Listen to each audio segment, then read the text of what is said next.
In a situation where the hiring manager is super excited about working with you and the internal recruiter is a little bit taken aback by it or wants to kind of slow things down or something like that, this is where it can get a little bit tricky, and there is something that as a recruiter you can do that will hopefully set everybody up for success. Initiating becoming a hiring machine sequence in 3, 2, 1.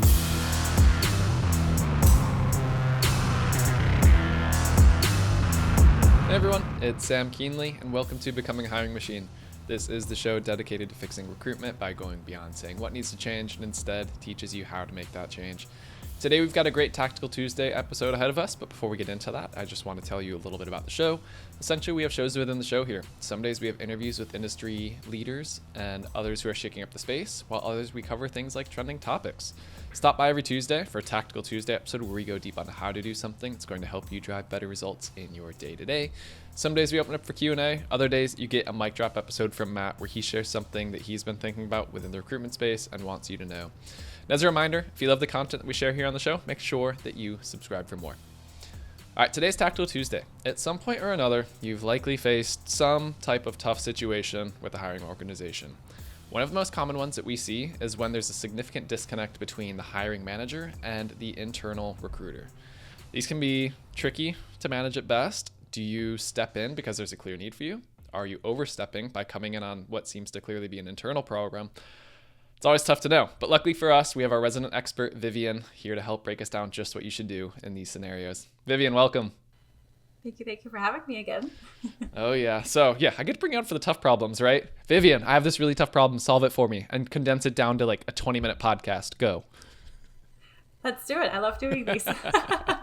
Perfect. So yeah, this all too familiar situation of the disconnect between hiring manager who has a position that they are struggling to fill, an internal recruiter who, won't seem to want to meet them halfway and pull in some additional resources or help if there seems to be a gap there. So do you want to give us an example of like a scenario or something where this would come up and then we can start walking through it? Let's do it. So I actually stumbled upon an example on LinkedIn where a recruiter actually posted about something like this happening, where the recruiter reached out to the hiring manager. Hiring manager was like, yep, I need help immediately. We've been struggling to find someone. This is your niche. This is your area of expertise.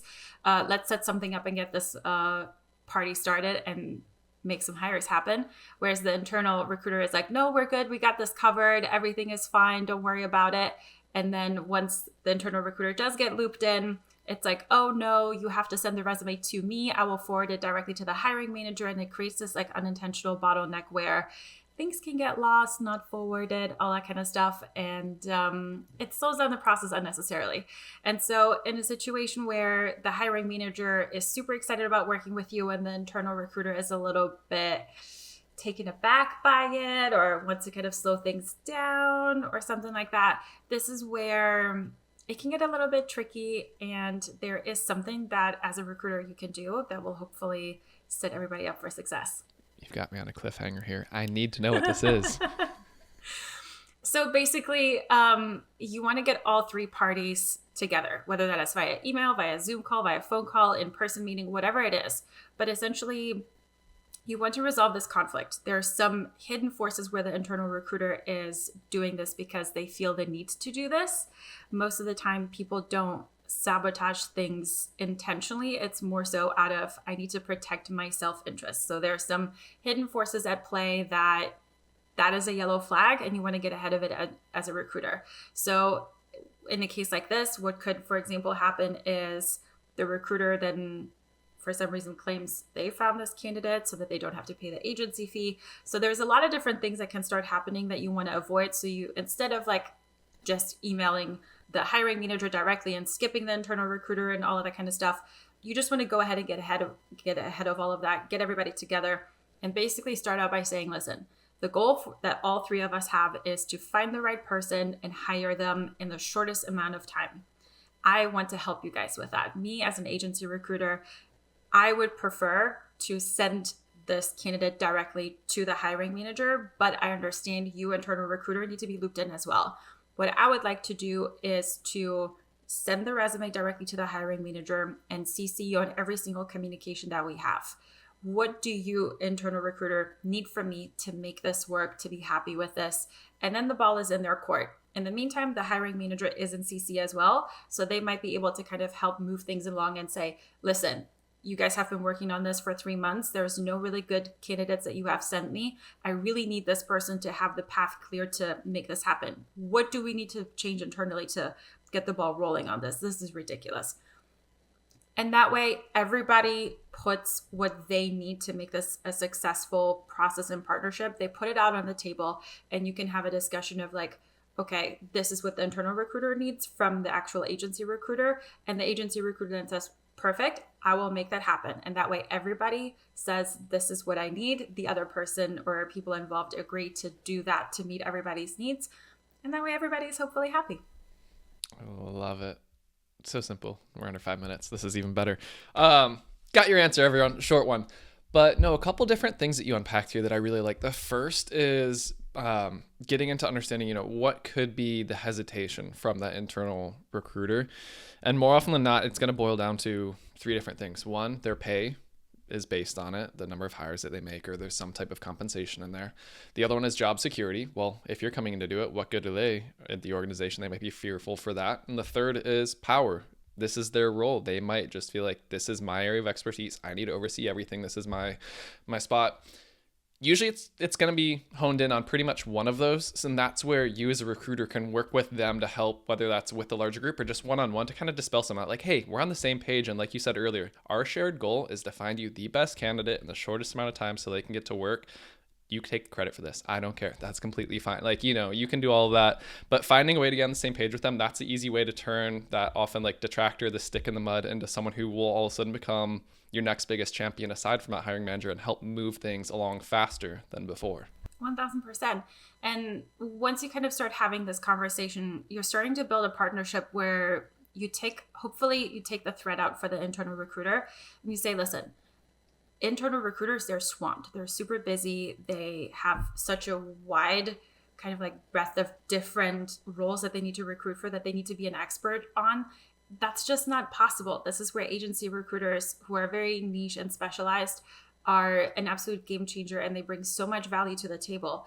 And as an agency recruiter, you can kind of disarm and address some of these fears that internal recruiters might have by saying, listen, it sounds like you guys have been struggling with finding the right person. And this is really difficult, which is why I'm highly specialized in this. And I have 10 plus years of experience in this particular field. I know what candidates want and are looking for. I know what hiring managers are requiring. I know the technical skills and how to vet for them and all that kind of stuff. I know how to source for these people. I want to open up your desk so that you can focus on all the other roles and make sure that your time to hire is as low as possible, because this one is already beyond the time to hire metric that you're looking to fill. How about I take this burden off of your desk, keep you in the loop so that you're still there and in the loop and the know and all that kind of stuff. And it frees up your time to focus on the other ones so that your overall averages are still really good. Let me help you with this. I'm not trying to steal your job. I'm only recruiting for this particular role. And my specialization is this. If you're looking for somebody in finance, not your guy. You got to go somewhere else. There's a better recruiter out there for this. If you're struggling with this, I might be able to refer you. And just kind of having that like heart-to-heart conversation to just be like, I'm really not out to get you or replace you. I have no interest in finding all kinds of different roles. I'm highly specialized. I come in, I swoop in, save the day, swoop back out, and we're good. That's about it. And even I found saying things like, look, I'm specialized in this because you're not alone. A lot of people struggle with making this type of hire. So this isn't a you thing. This is far from it. This is just such a unique skill set that we're after. That's why I come in and help organizations and team members like you. So I promise you're not the problem here. I mean, say that again, stroke the ego a little bit always helps, but that's another way to help, disarm them a little bit and not have their ego so involved in it. Definitely. And another part of it is also the higher the position in the food chain is, the less of a talent pool you have, because obviously there's only so many C-suite executives that you can tap into with a specific skill set and experience. So entry level and like middle management, those are a little bit easier to fill because the talent pool is larger. There's more people there. Whereas once you start going further up, this is where talent is very specialized, and that also makes it really hard to find. And you also have to think about how do candidates actually present themselves? How do they put that experience, that unique experience that they have? How do they market themselves? How do they put this on their LinkedIn? How can you even find them? How can you get their attention? It's so much that goes into recruiting, especially proactive recruiting for highly specialized or very rare type positions. And internal recruiters, they really don't have the time and resources to really go that far into it. And that's by design. Like internal recruiters, they're mainly focused on, let's make sure that every department is taken care of, that we have the right people, that we're marketing ourselves correctly. And a lot of times they find the right people through applicants, and they rarely have to do a whole lot of proactive outreach. They're really good once they do. And companies, they have like succession planning in place where they're doing proactive kind of nurturing so that by the time that role opens up, they already have a couple of people ready to go. But outside of that, this is where agency recruiters are so amazing and incredibly helpful, and they bring so much value, even to internal recruiters, to say, hey, listen, let's free up your time. Let me take care of this. I'll keep you in the loop. You focus on the other roles that you got going on right now. Mm-hmm. And that's a 1-2 punch right there. A deadly one at that. So tough situation, but once you have a plan in place or know how to handle it, it's relationship management at the end of the day. And that's something that all recruiters really thrive in. So any other parting thoughts, words of wisdom on this before we wrap this one up? It's easy to just kind of say, I'll just do whatever I want to do. It's better to have the tougher conversation, because that sets the tone for the partnership and also sets you up for success to work with them in the future. Most likely, some of the internal recruiters have had a bad experience with a different agency recruiter that wasn't so much into integrity. And so something is obviously going on that is causing this. Have that conversation, make them trust you by being open and having the integrity to have this tough conversation. And that way you will have a champion and hopefully a successful partnership. Don't go behind people's backs and do shady things. No, never lands well. Never lands. Perfect. Well, Vivien, as always, thank you for joining for this. I'm already translating this to other relationships that I have in my day-to-day with who I handle in marketing, personal life. Anyway, I know that other recruiters are going to start incorporating this into their day-to-day moving forward. So thank you, as always. Thank you for having me. Oh, yeah. All right. Well, as we wrap, y'all know the spiel. Becoming a Hiring Machine is a production of Loxo. If you loved this episode, but you're not sure where to go next, we've got a link to a similar one in the show notes, and you can find those in the description of your favorite podcast streaming platform, as well as on our website. Full video episodes are available on YouTube, and if you're looking for advice, ever have questions, send them to us, podcast@loxo.co. All right, everyone. That's the show. That was another great Tactical Tuesday with Vivien. Until next time, bye, y'all.